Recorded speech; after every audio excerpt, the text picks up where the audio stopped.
J'adore le romanesque, le dramatique, l'intensément dramatique. Et tous les jours, même la nuit, il nous arrive des choses banales, peu extraordinaires. Ce sont des situations qu'on subit, même si on prétend les vivre.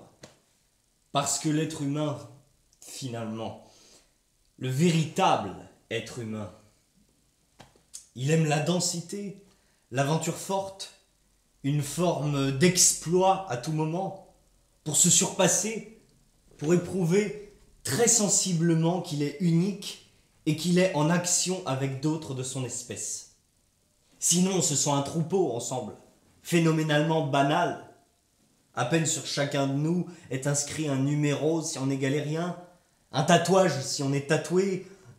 On a dans le cœur inscrit à la va-vite un prénom, Bastien, Picrocole ou la fée Noisette.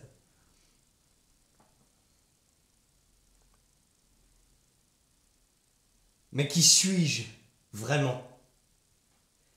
J'ai souvent conscience que je ne me réalise pas.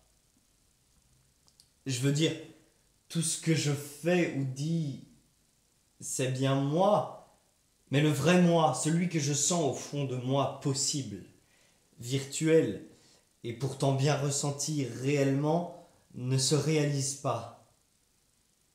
Quand est-ce que je serai donc moi? Quand je pleure d'une manière inévitable? Lorsque j'éclate en sanglots? Quand je ris? Quand je riais? J'ai envie de faire l'amour. J'ai envie de baiser. Il me faut trouver quelqu'un. Pas de groom dans cet hôtel, pas de fille à l'étage. Si j'allais dehors, je trouverais bien sur un trottoir une pute de passage, fille ou garçon.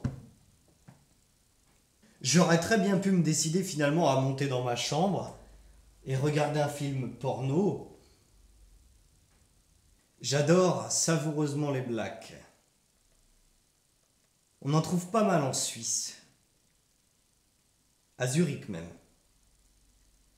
Cela forme des groupes parfois sur les bancs des jardins publics, comme ces oiseaux migrateurs.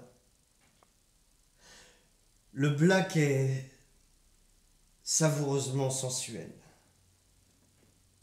J'aime les choisir. Ils me font des œillades comme s'ils avaient deviné mes intentions. Fondamentalement, j'aime le cul. J'aime mon cul. Ne serait-ce qu'à la pensée que d'ici un quart d'heure, je pourrais me faire sodomiser par un black venu du Sénégal ou de Djibouti. C'était comme si on m'avait promis une pâtisserie quand j'étais enfant. Comme si on approchait de la remise des prix à l'école et on me laissait entendre que j'aurais toute une pile de livres à moi en récompense. C'est comme si le bateau allait rejoindre le rivage et bientôt j'allais pouvoir gambader avec le black.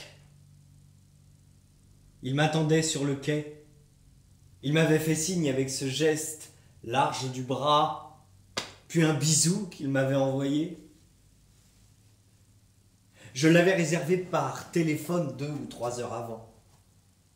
Le bungalow était situé dans un parc. Je me voyais déjà me déshabiller, lui se déshabillait devant moi, et cette queue noire était si belle, si tragiquement belle. Jamais je n'en aurais une comme celle-là. Puis je pensais avoir son cul. Je lui dis de se tourner, et le black spécialement ce jour-là était versatile, accommodant. Je glissais mes doigts d'une main curieuse dans la fente de son cul. J'avais toujours la sensation à ce moment de franchir la dernière porte avant le paradis. Ensuite, je n'avais plus qu'à me laisser glisser. Ce que je fis. J'aimerais dire des mots d'amour. Du moins, j'aimerais dire des mots de remerciement ou d'encouragement. Ce black est phénoménal. À ce moment, je me suis demandé si j'avais bien 2 ou 3 films porno dans mon sac. Ces blacks m'ont toujours fait rire quand ils font l'amour entre eux, entre hommes blacks. Ils sont économes de mots, même s'ils savent se dire des mots gentils qu'on ne comprend pas toujours. Ils parlent dans leur langue, ou bien en anglo-saxon, et moi, quand je fais l'amour, j'adore parler en langue française. Mais la plupart du temps, les blacks, dans l'effervescence érotique et sexuelle, sont muets. Ils se contentent de gémir doucement, ou alors de se pincer les lèvres comme ça. Comme ça.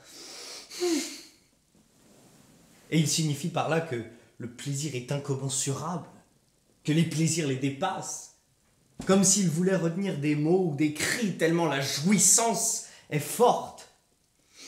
Comme ça.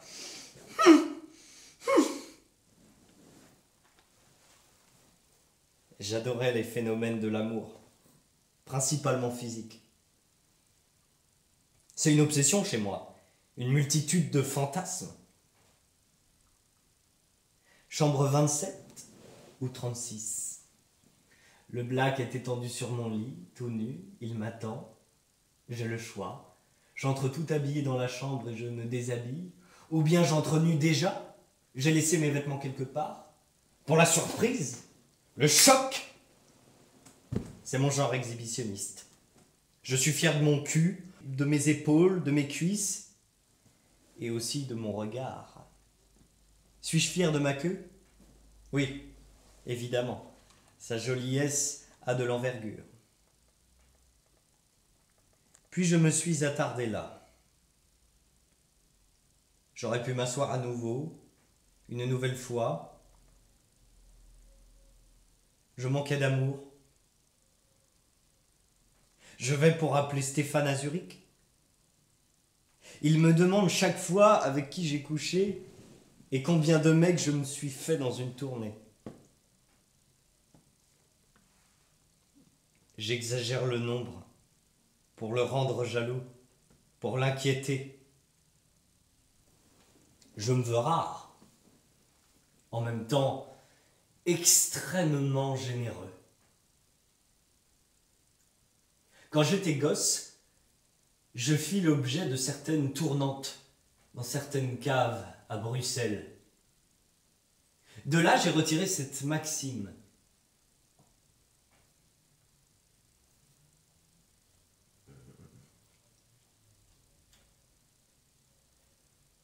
Et puis là, soudain, je ne parviens plus à me souvenir de cette maxime, de cette règle de vie.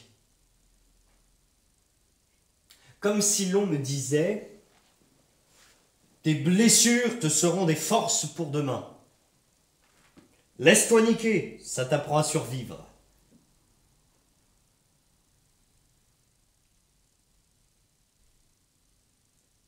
J'aime les blacks, les nippons aussi, les brésiliens. Dans la salle ce soir-là, il y a peut-être un Brésilien. Il vient d'entendre ça. Il se promet de m'envoyer un SMS dès que l'éclairage sera revenu, après le spectacle. Un Brésilien en voyage, 2 passages. À Rio de Janeiro, quelle heure est-il en ce moment? Il fait soleil là-bas. La plage est rutilante. Je me vois mettre mes lunettes de soleil. Je m'apprête à aller bronzer. Chez moi, c'est quelque chose qui me revient souvent. Ce goût pour l'exhibitionnisme. Pour plaire. Pour ne laisser entre moi et le monde, même pas l'épaisseur d'un papier à cigarette. J'aime être nu face au monde.